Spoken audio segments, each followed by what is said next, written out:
Niveau 1, aspirant sous-lieutenant. Tu as 18 ans. Tu n'es pas arrivé ici par hasard. Tu as postulé plusieurs fois avant d'obtenir une réponse positive. L'examen d'aptitude à devenir officier de l'armée de l'air, un examen médical, une évaluation psychologique, puis un entretien devant un jury composé de 4 officiers qui, sans ciller, te demandent certainement ce que tu ferais si on t'ordonnait de bombarder un pâté de maison, abritant des cibles confirmées et d'éventuels civils. Tu as répondu sans ciller, c'est pour cela que tu es ici. Tu commences par une formation de pilote de ligne à la base aérienne de Laughlin, à Del Rio, au Texas. Il fait une chaleur accablante. L'intensité du programme ne fait qu'empirer les choses. Tu es debout à 4h30. Tu accours à 6h. Aérodynamique, navigation, météorologie, procédure d'urgence. Tu apprends les listes de contrôle par cœur, comme d'autres apprennent leurs prières par cœur, car là-bas, elles servent le même objectif. Premier vol à bord d'un T6 Texan 2, un turbopropulseur monomoteur. L'instructeur ne dit rien pour te rassurer. Tu es à la fois curieux et effrayé, mais sois patient, tu apprendras. Il observe tes mains, tes yeux, il observe ce que tu fais lorsque l'horizon s'incline de 40 degrés et que le sol commence à remplir le pare-brise. Mais tu parviens à peine à redresser l'appareil. Il prend des notes. Tu es à nouveau curieux, mais ne t'en fais pas, attends. Il y a 24 candidats dans ta classe. Au bout du 4e mois, certains ont déjà été éliminés. Seras-tu éliminé toi aussi? Ou bien atteindras-tu le sommet? Les candidats s'en vont en silence. Un matin, leurs chambres sont vides. Leurs noms ont disparu du tableau d'affichage. Et toi?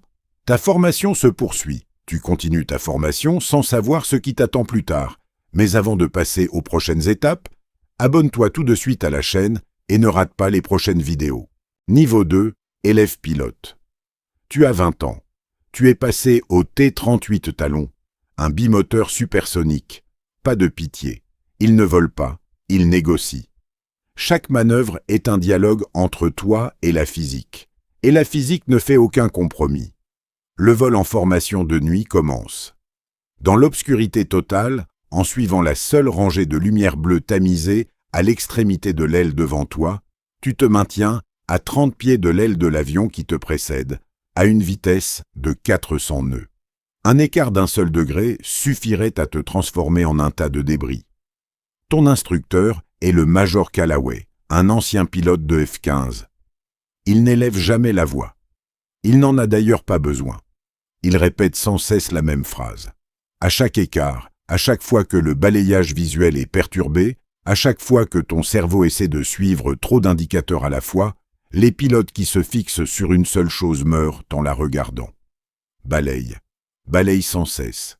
Et tu balayes, tes yeux vont et viennent sans arrêt. Même la nuit, ces indicateurs tournent en boucle derrière tes paupières.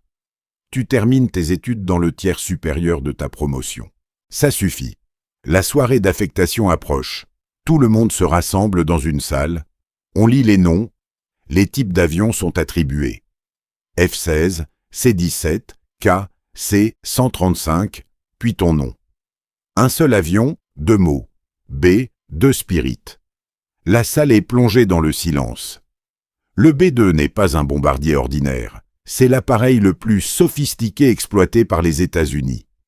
Un avion furtif, doté d'une capacité nucléaire, à aile volante, fabriqué par Northrop Grumman et déployé exclusivement à la base aérienne de Whiteman dans le Missouri. Il n'en existe que 20 au total dans le monde. Le programme est secret. La formation est secrète. Ton avenir est désormais secret lui aussi. Ce soir-là, tu parles à ta famille au téléphone. Tu leur dis simplement que tu as obtenu une bonne affectation. Tu n'en dis pas plus. Tu ne peux d'ailleurs pas en dire plus. Le silence fait désormais partie de ta vie. Niveau 3. Pilote prêt au service. Tu as 23 ans. La formation de qualification sur le B2 dure 14 mois. Tu apprends des systèmes qui ne figurent dans aucun manuel accessible au public. Le système de commande de vol électrique de l'avion, les ordinateurs de vol à quadruple redondance, le radar de suivi du relief, le système de ciblage assisté par GPS. Le B2 n'a pas de queue verticale. L'équilibre de l'avion est entièrement assuré par des logiciels. Il y a 4 ordinateurs de contrôle de vol qui fonctionnent simultanément. Si les autres tombent en panne, n'importe lequel d'entre eux peut à lui seul maintenir l'avion en vol. On n'a pas l'impression d'être dans un avion. On a plutôt l'impression d'être dans une idée que quelqu'un a rendue aérodynamique. Ton premier vol en solo à bord du B2 dure 6 heures. Tu survoles silencieusement le Kansas, le Nebraska et le Dakota du Sud. Personne en bas ne sait que tu es là, et cette pensée t'apaise étrangement. À 50 000 pieds, on peut apercevoir la courbure de la Terre au bord du pare-brise du cockpit. À l'heure actuelle, tu es l'une des moins de 100 personnes au monde habilitées à piloter cet avion. Personne chez toi n'est au courant. Pour obtenir l'aptitude opérationnelle, tu dois mener à bien une mission d'attaque simulée à longue portée. Décollage de Whiteman. Ravitaillement en vol au-dessus du Pacifique. Infiltration d'un réseau de défense aérienne simulé. Livraison d'un chargement d'armes aux coordonnées d'une zone ciblée, retour et atterrissage. L'ensemble du profil dure 32 heures sans interruption.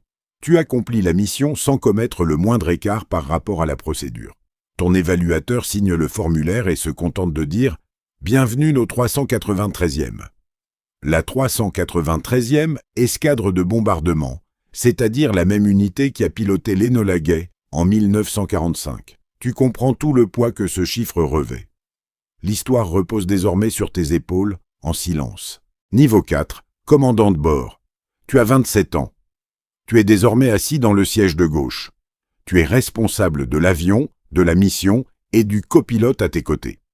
L'équipage du B2 se compose de 2 personnes, seulement 2. Lors d'une mission de combat, toi et la seule personne à tes côtés, vous disposez d'une puissance de feu suffisante pour changer à vous deux le cours d'une guerre. 16 B-61, 12 bombes nucléaires à chute libre ou 8500 livres d'armes conventionnelles, tout cela se trouve dans ce cockpit pour 2 personnes, attendant en silence. Tu dois assimiler cette réalité à chaque fois. L'avion coûte 2,1 milliards de dollars. Ton dossier de mission est classé secret à un niveau que la plupart des généraux n'ont jamais vu. Tu effectues ton premier déploiement réel à Diego Garcia, la base commune américano-britannique située dans l'océan Indien. De là, le B2 peut atteindre pratiquement n'importe quel point du globe sans ravitaillement en carburant. Tu effectues des vols d'entraînement au-dessus du Pacifique ou participes à des exercices de préparation qui ne sont ni annoncés ni rapportés. Une nuit, l'alerte retentit. Ce n'est pas un exercice, mais une mission réelle.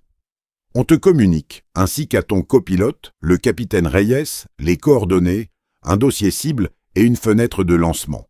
Pendant que les décideurs, à l'autre bout de la planète, négocient, vous restez immobile dans le cockpit pendant 4 heures. Puis, la mission est annulée. L'ordre ne viendra plus jamais. Vous roulez silencieusement vers le hangar. Vous coupez les moteurs un par un. Vous signez le registre d'entretien, la main vous tremble légèrement. Tu ne parles jamais de cette nuit-là, ni à Reyes, ni à personne d'autre. Certaines nuits restent ainsi, sans être racontées à personne. Avant de continuer, si tu es arrivé jusqu'ici, indique dans les commentaires ce que tu souhaites voir ensuite. Clique tout de suite sur « J'aime » et abonne-toi pour ne pas manquer la suite. Nous publions chaque jour. Niveau 5, pilote instructeur. Tu as 31 ans, tu ne voles plus seul, tu voles avec des élèves sur le siège droit. Tu croises de nouveaux pilotes de B2 qui te rappellent ce que tu étais il y a 8 ans. Des jeunes méticuleux, enthousiastes, qui croient encore que le talent est le facteur déterminant.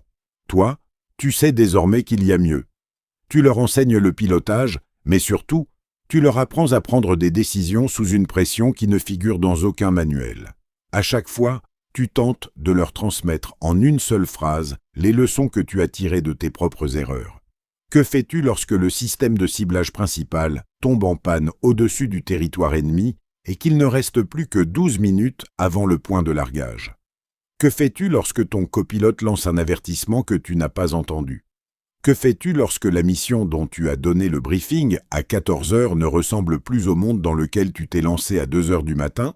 L'un de tes élèves, le sous-lieutenant Nakamura, est brillant sur le plan technique, notes excellentes, lecture des instruments exceptionnels. Mais lorsqu'un imprévu survient dans le simulateur, Il reste figé pendant 2 secondes avant de réagir. 2 secondes, c'est long en altitude. Tu notes cela non pas comme un échec, mais comme un schéma à corriger. Tu le fais travailler scénario après scénario, avec patience, jusqu'à ce que l'hésitation se transforme peu à peu en réaction et que la réaction devienne avec le temps un réflexe. 3 mois plus tard, il obtient enfin sa qualification. Il te remercie sincèrement. Tu te contentes d'acquiescer de la tête, pas besoin d'en dire plus. Tu passes immédiatement au stagiaire suivant, le cycle se poursuit sans interruption. Sous-officier d'opération. Tu as 35 ans, tu ne passes plus tes journées dans le cockpit. Tu les passes dans un bâtiment adjacent à la ligne de vol où tu gères les programmes, les taux de préparation, les cycles de maintenance et les briefings de mission pour l'ensemble de la flotte. Le 393e compte 12 équipages de vol principaux. Chacun d'entre eux doit veiller en permanence à maintenir à jour ses qualifications, ses heures de vol minimales, ses contrôles de compétences sur les systèmes d'armes et ses évaluations nucléaires. Votre travail consiste à faire en sorte que tout cela fonctionne simultanément, sans user ni l'avion ni les hommes. C'est un équilibre délicat. Ou bien, vous participez au briefing quotidien où le langage change soudainement, le poids des mots variant à chaque fois. Chaque réunion ajoute un peu plus de poids sur tes épaules que la précédente. Tu commences désormais à entendre le mot « posture » plutôt que « mission », posture nucléaire, posture stratégique, message de dissuasion. Tu n'es plus qu'un rouage au sein d'un ensemble qui dépasse largement le cadre des missions. Comme toujours, un contrôle inopiné de l'état de préparation est prévu. Des inspecteurs du commandement de la force de frappe mondiale de l'armée de l'air. 3 jours. Chaque procédure, chaque liste de contrôle, chaque temps de réaction est chronométré à la seconde près. Il y a une anomalie de maintenance mal consignée dans le carnet d'un avion. Techniquement, c'est une petite erreur de forme, mais dans les opérations nucléaires, les erreurs de forme ne sont pas anodines. Elles traduisent une défaillance du système en matière de documentation. L'inspecteur te regarde droit dans les yeux. Tu en assumes la responsabilité sans hésiter. Tu ne fuis pas tes responsabilités, tu ne les as d'ailleurs jamais fuies. Tu passes les 72 heures suivantes sans dormir à corriger chaque document de l'historique de maintenance de la flotte. Tu réussis finalement l'inspection de justesse. Le commandant de bord t'appelle dans son bureau. Même de justesse, c'est réussi, dit-il d'une voix calme. Mais corrige tout d'ici la prochaine fois. Tu corriges, car tu n'as pas d'autre choix. Niveau 7, commandant d'escadre. Vous avez 40 ans. Vous commandez désormais la 393e escadre de bombardement. Environ 300 personnes, pilotes, officiers de navigation, officiers d'armement, équipe de maintenance, analystes du renseignement, personnel de soutien, tous rendent compte, en fin de compte, à la Maison-Blanche via une chaîne hiérarchique. Les avions sont maintenus en état d'alerte permanent. Ce n'est pas une métaphore, c'est la réalité. À toute heure du jour, un B-2 de l'escadre est prêt à décoller, armé, quelques minutes seulement après réception d'un ordre présidentiel confirmé. Vous informez vos pilotes d'une politique de rotation conçue pour préserver à la fois la préparation opérationnelle et l'endurance humaine. Les équipages alternent entre les missions d'alerte, l'entraînement et le repos. Pour vous, le manque de sommeil n'est pas seulement une source de fatigue, c'est un risque opérationnel. Et c'est exactement ainsi que vous le traitez, sans jamais relâcher la vigilance. Un jeune pilote, le lieutenant-colonel Ferris, te demande de modifier la trajectoire lors d'une mission d'entraînement. Il s'agit d'un léger ajustement de route qui, selon lui, permettra d'améliorer le rendement en carburant. Ses calculs sont justes, son raisonnement semble solide. Pourtant, tu refuses. Il te demande pourquoi. Tu lui réponds « Parce que les déviations nécessitent une justification, les justifications nécessitent une autorisation, et les autorisations prennent du temps. Et le temps n'est pas la seule variable que cet avion peut se permettre de gaspiller à tort et à travers. » Il secoue la tête. Au fond de lui, il n'est pas d'accord avec toi. Tu le lis clairement sur son visage. Autrefois, tu étais exactement comme lui, avec la même hésitation. Niveau 8, Commandant d'escadre. Vous avez 45 ans.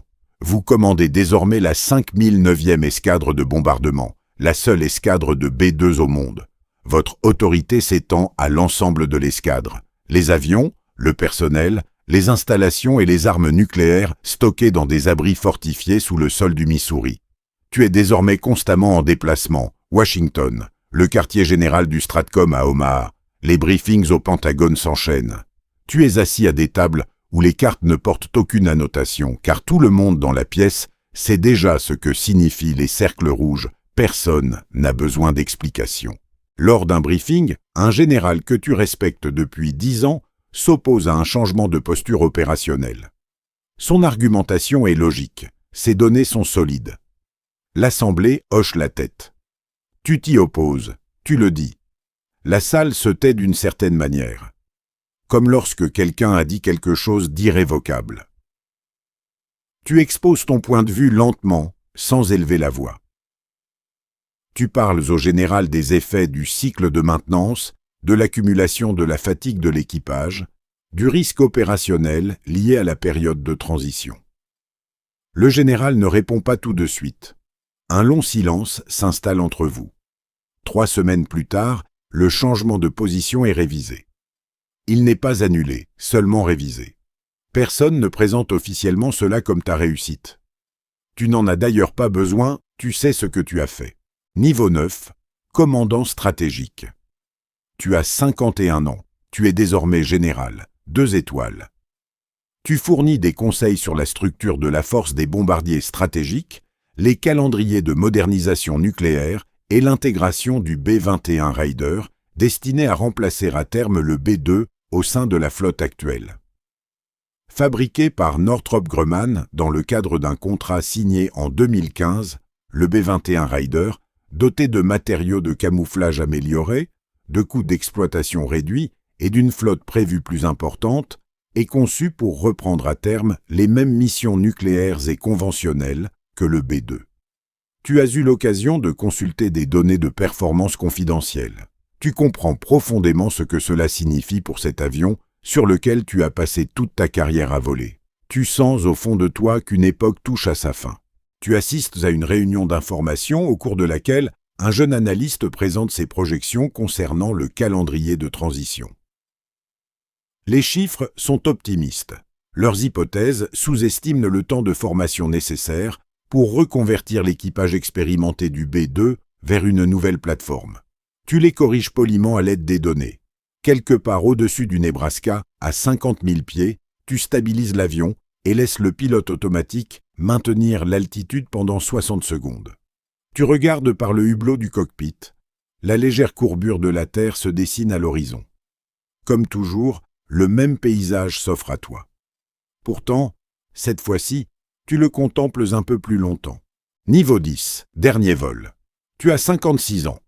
Ton dernier vol à bord du B-2 Spirit est un profil d'entraînement. Rien n'est secret, pas d'armes, pas d'alerte.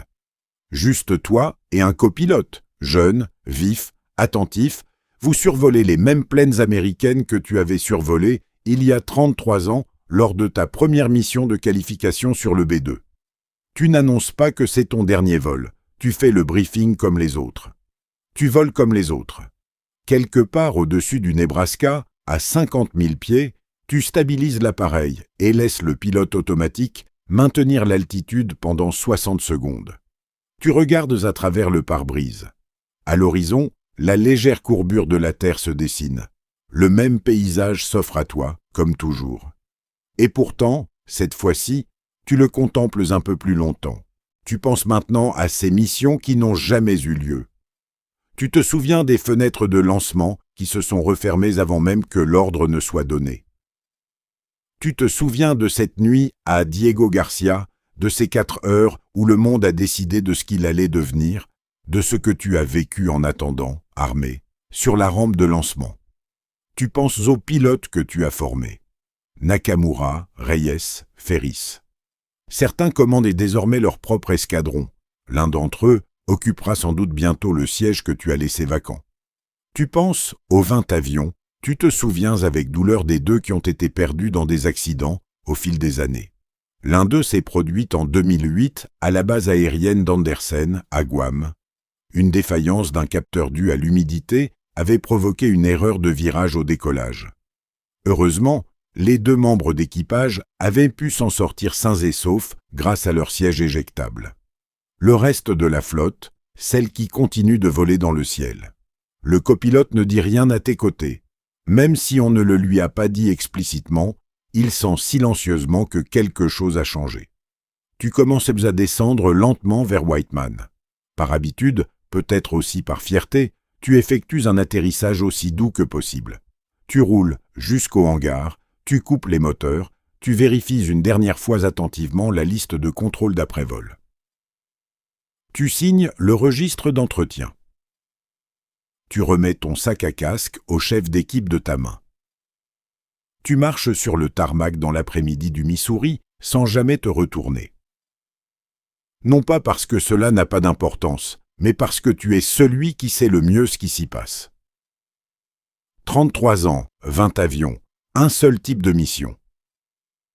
Tout s'est déroulé dans le plus grand secret. Le ciel n'a jamais su ton nom.